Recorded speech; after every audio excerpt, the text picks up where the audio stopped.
Previously, we brought you along with us to this wonderful countryside cottage, which we checked in on the first day in Victoria.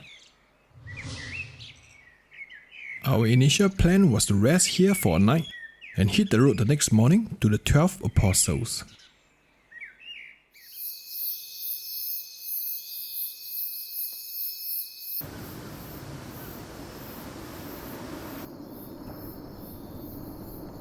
But one must expect things may not always go according to plan, and weather is one of them.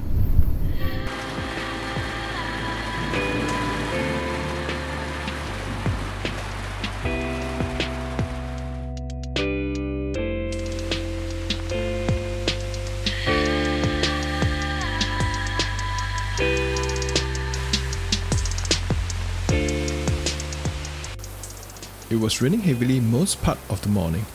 Nothing much we can do except spending time in the cottage, which was not necessarily a bad thing.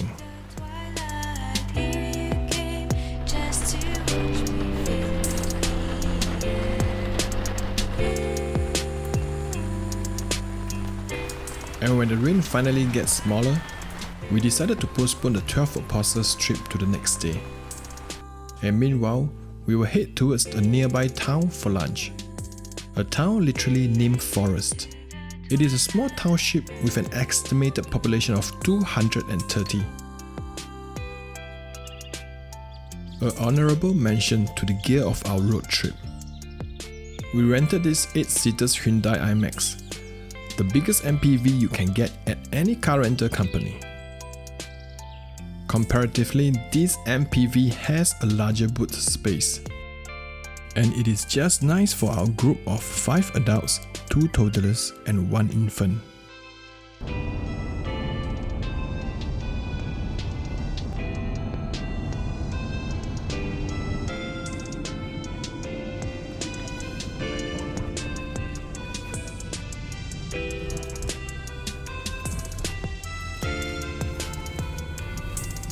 The drive to lunch is around 30 minutes.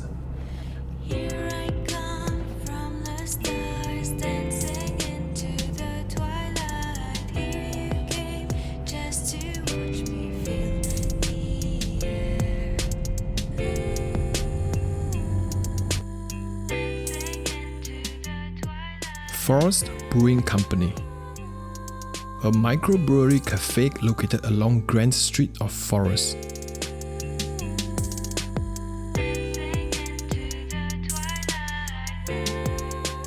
I had always been a sucker for visiting smaller towns during my travels for holidays.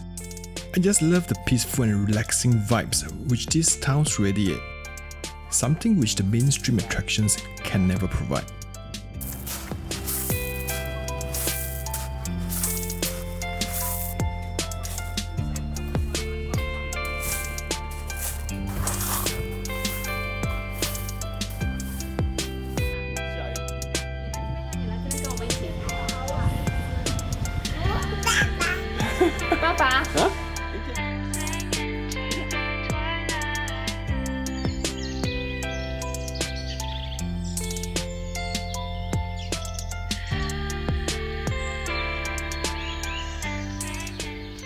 If you are driving along the Great Ocean Road, I would highly recommend a detour to this microbrewery cafe.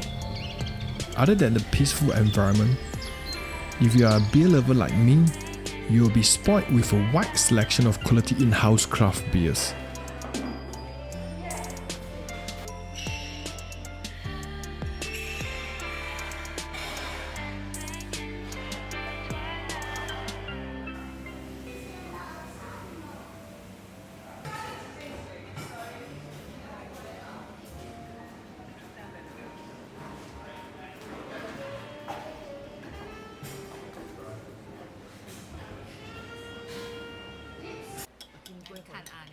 Did I mention the food is really good as well?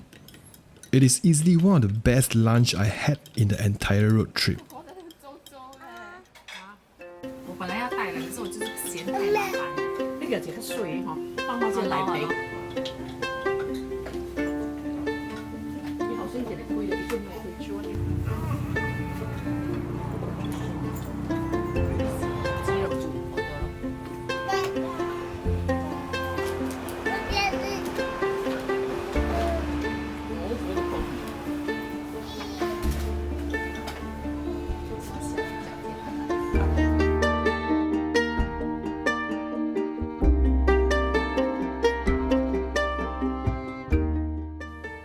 had a lazy afternoon taking our time to enjoy our meals. And after which we had tea and coffee, enjoying the ambient of this quaint little town.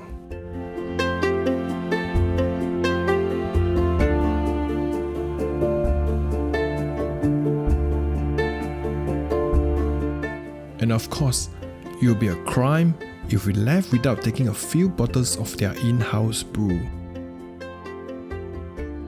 Next, we decided to head towards Erskine Falls since it is still early. It is a small 30-meter waterfall, around 40 minutes away.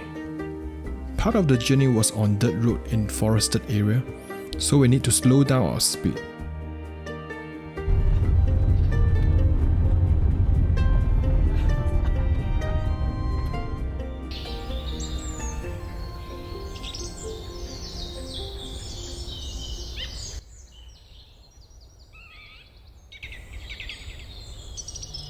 As we drove deeper, it started to get foggy too. Soon the road had gotten so foggy and windy that we were forced to slow down further.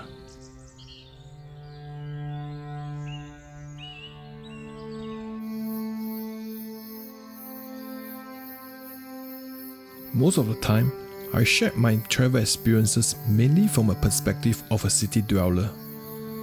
I was given a chance to stay abroad for a short period of time during my younger days, and I learned a few good lessons. One of those was when I got myself into an accident when driving down a dirt road like this. My car skidded and crashed. I wasn't even driving that fast, maybe around 50 to 60 km per hour. There were a few factors which contribute to this accident, like the type of tires I was using, and how loose is the dirt road, etc. But mostly, I was foolish. I underestimated the driving condition which I'm not familiar with. So to all my viewers out there, please do drive carefully, especially if you're on a foreign land with a different driving condition.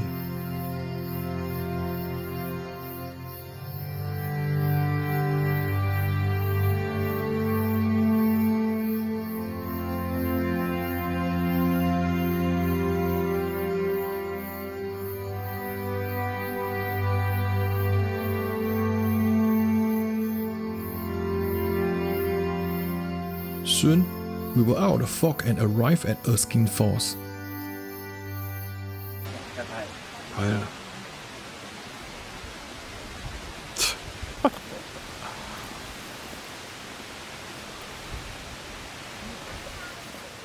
If you have time and enjoy the adventure of walking in nature, there's a walking trail which will bring you to Erskine Falls direct from Lawn.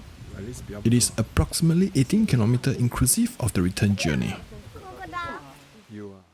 Since we had my mother-in-law and children with us, we decided to be less adventurous and park near the cascade.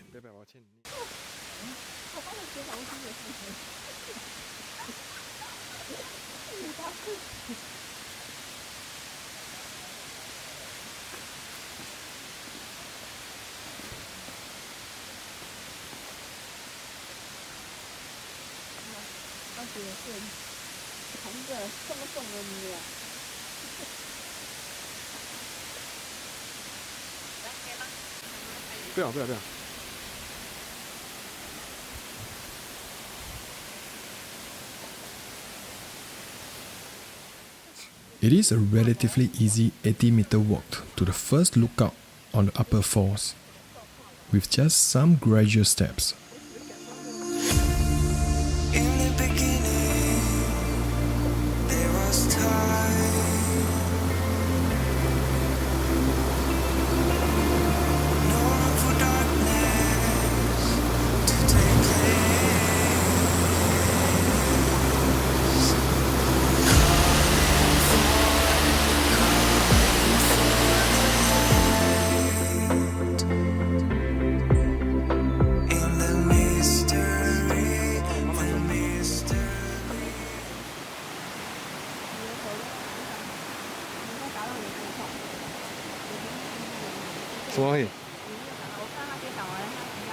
我来，你先打下。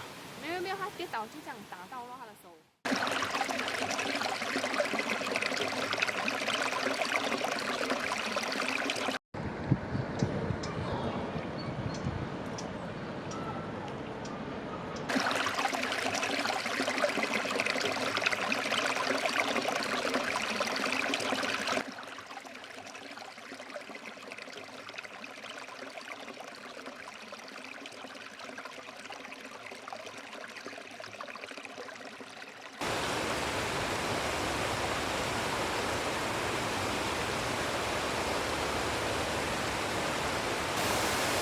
什么东西？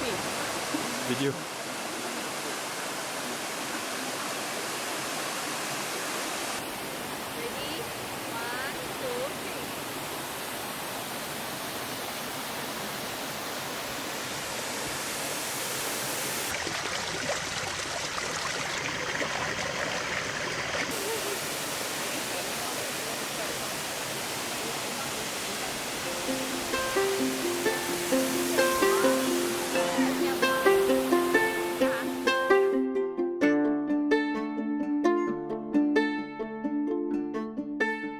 Erskine Falls is not the highest waterfalls in Australia or even Victoria itself. It is neither a mainstream tourist attraction nor that spectacular. But similar to the small town Forrest, there's this special charm in them. And frankly, most of the times these places gave me a better vibes and more lasting memories as compared to the mainstream attractions. And most importantly, you will not see buses of tourists here.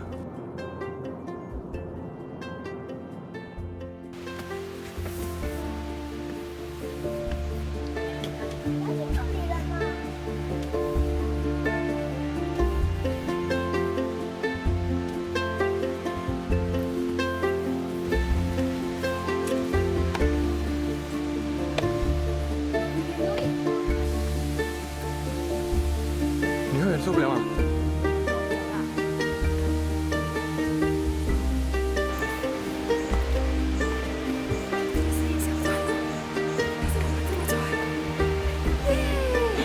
可以啊。等一下，爷爷要等妈咪吗？